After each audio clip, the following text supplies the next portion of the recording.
Saya mengucapkan terima kasih kepada teman-teman di mana selama 7 pertemuan sudah bekerja sama dan kami tidak bisa membalas satu persatu kebaikan dari teman-teman semua, dan semoga ilmu yang kami bagikan ini khususnya kursus kita bermanfaat buat teman-teman semua.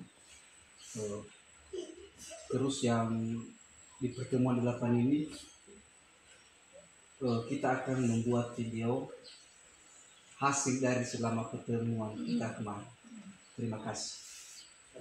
Di pertemuan terakhir ini kita akan membuat satu video dan kita akan mempersembahkan sebuah lagu yang berjudul Penolong yang Selalu Setia. 1, 2, 3, ya.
Sampai di sini pertemuan kita. Terima kasih semua kerjasamanya selama 8 kali pertemuan. Thank you.